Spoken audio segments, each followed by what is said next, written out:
37번 순서 추론 문제입니다. 이 순서 추론 문제도 주어진 문장 이후에 A, B, C를 제대로 맞춰놨고요. 그리고 바탕으로 해서 구문 독해하기 전에 배경 설명하고 갑니다. 이 글은 고대 그리스 문명의 발전에 대한 이야기인데 단순하게 발전만 나오지 않고요. 그 한계까지도 이야기한 글이에요. 발전의 양상은 과학적인 지식이나 문화 그리고 정치에서 민주주의를 설명하게 되는데 중간에 하나의 전환점에서 하지만 그들도 한계가 있었다라고 적혀 있고요. 그 이유에 대한 그 한계에 대한 대응책이 바로 신화, myth입니다. myth, myth, mythology라는 단어는 신화라는 단어인데 이 레전드라는 전설이나 신화 같은 단어랑은 좀 달리 그리스 로마 신화인 경우에 myth라는 단어를 쓰는데요. 이 단어는 통념이라는 단어로 많이 해석이 됩니다. 통념은 양념통닭이 아니고 통념은 널리 받아들여지는 개념이라는 의미인데 사실은 틀려있는 개념인 거예요. 예를 들어서 호랑이와 범 둘 중에 한문은 무엇일까? 거꾸로 얘기하면 순우리말은 무엇일까? 보통 우리나라 사람들은 통념이 에이 한 글자가 보통 한문일 거야 그래서 범 이렇게 얘기하는데 잘 생각해보면 범호가 되죠. 그래서 호랑 이가 바로 한문입니다. 통념 인정? 그런데 이 뜻이 myth라는 단어가 통념이라는 단어를 갖고 있지만 이 글에서는 신화라는 점 기억해 두시고 읽어보시면 되겠습니다.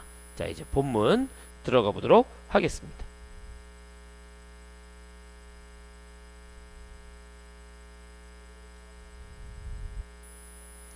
First time 고대 그리스 시절에 Ancient Greek civilization 고대 그리스 문명은 was remarkably advanced 놀라울 정도로 아주 눈부시게 발전했습니다.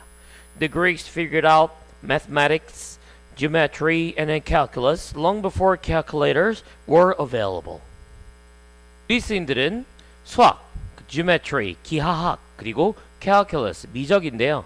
여기서 미적부는 나중에 발전되니까 대략 아주 미세한 계산법 이렇게 의역을 하는 게 좋을 것 같아요.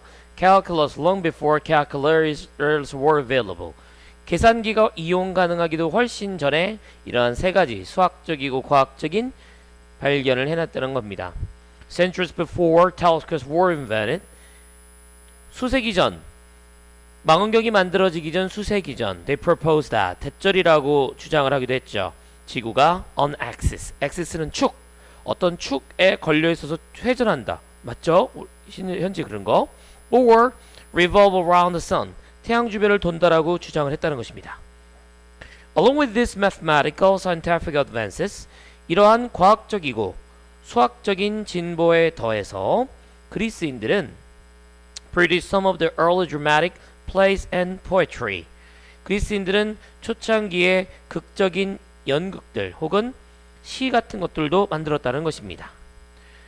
In a world ruled by powerful kings and bloodthirsty warriors, 강력한 왕과 피에 굶주린 전사, 무사 계층에 의해서 지배되던 그 시절에서도 그리스인들은 even developed the idea of democracy, 민주주의라는 것들을 생각해냈다는 것이죠.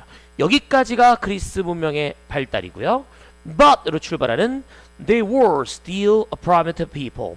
이 문장이 전체 글에서 갈라지는 부분입니다.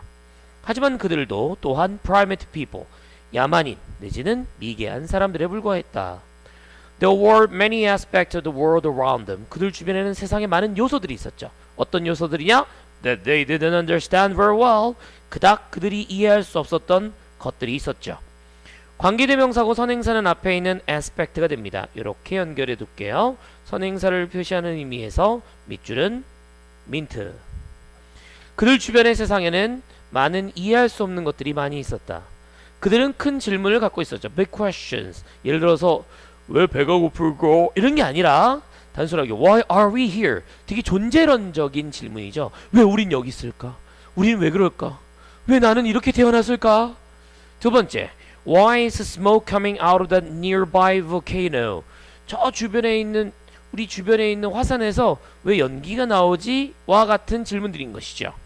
이거는 존재론적 철학적 질문이라면 이것은 자연과학적 질문들입니다. myth provided answers to those questions. 그 질문에 대한 것을 myth, 신화들이 답변을 제공하게 됩니다. They were educational tools, passing knowledge from one generation to the next. 동사는 were, 100% 동사고 뒤에 있는 ing는 분사 구문으로 보라색입니다. 해석해보면 앞에 있는 myth, 이 신화라는 것들은 결국 교육적 도구가 되는데 한 세대에서 다음 세대로 지식을 전달하면서가 되는 것이죠. 나름의 어떤 현상들, 별이 떨어지거나 어떤 과학적으로 아직 설명하지 못하는 진실들에 대해서 아 저건 제우스 신이 저런 거야. 제우스가 왔다가 잠깐 머물다가 한 자리야. 이렇게 설명을 했다는 것이죠. 우리나라도 보면 산 같은데 계곡 같은데 보면 맨날 막 용왕이 왔다 갔던 자리 혹은 이무기가 있던 자리 뭐 선녀탕 그래갖고 선녀가 여기서 씻고 갔다 뭐 이런 내용이 있어요. 도저히 이해할 수가 없습니다. 선녀들이 왜 우리나라만 와요? 그쵸? 바쁘지도 않은가 봐요. 그쵸? 이해가 안 가는데 그런 것들을 당시에 우리 옛날 사람들에게는 나름 교육적인 도구였겠죠. 그러니까 여긴 되게 신성한 곳이다. 선녀가 놀다 간 곳이고 혹은 이무기가 있는 곳이니까 들어가면 안 된다. 실제로 그런 곳은 사람들이 많이 빠져 죽는 곳이래요. 이무기가 있었던 곳은. 그러니까 애들한테 가지 못하게 하려고 하는 그런 목적이 있었을 것이다. 이렇게 의역을 하는 연구원 선생님의 엄청난 문학적 상상력. 끝. 다음 문장 갑니다. They also taught morality and conveyed the truth about the complexity of life. 도덕성을 가르치기도 하고 또한 convey truth, 삶의 복잡성에 관한 진실을 전달하기도 했다는 것이죠. 그래서 그리스 로마 신화에 나오는 신들은 매우 인간적이고 불완전한 게 특징입니다. 그러니까 그 사람들이 도덕성을 가르쳐주는 거죠. 아 신들도 저랬으니까. 그리고 convey truth, 삶의 복잡성에 대해서 진실을 알려준다 그랬는데 저는 그리스 로마 신화는 잘 모르는데 그 중에 제일 기억에 남는 게 헤라클레스거든요. Hercules. 헤라클레스는 어땠어요? 엄마 아빠가 신이잖아요. 그래서 죽지 않게 하려고 얘를 불사의 강에 빠뜨리는데 발목을 딱 잡고 넣어서 발목이 약하죠. 그래서 거기 발목에 활을 맞고 죽게 된단 말이야. 근데 그 발목이 아킬레스의 근육이다. 그래서 아킬레스 건 아닙니까? 여기 끊어지면 못 걷거든요. 하필이면 왜 그런 얘기를 알게 됐는지 모르겠지만 그 아킬레스 보면은 신은 완벽하잖아요. 근데 아닌 거예요.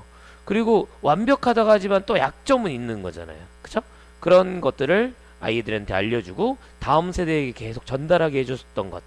당시에는 글을 쓸 수 있거나 글을 읽을 수 있는 도구 혹은 글을 읽을 수 있는 책 같은 게 비쌌단 말이죠. 그래서 이런 신화적인 이야기를 통해서 지식을 전달하는 도구였다. 이렇게 의역할 수 있습니다. 다음 가겠습니다. In this way, 이런 방식으로 그리스인들은 were able to understand right and wrong in their lives. 그들의 삶에서 옳고 그름을 이해할 수가 있었습니다. 이 글의 연계 가능성을 한번 살펴보겠습니다. 글은 순서 추론이지만 문장 삽입으로 딱 나올 수 있는 걸 중간에 있었던 포인트 있었죠? 그 부분을 중심으로 위아래 순서가 바뀌기 때문에 문장 삽입으로 충분히 나올 수 있다라고 생각해서 논리적인 순서를 기억해 두시고요.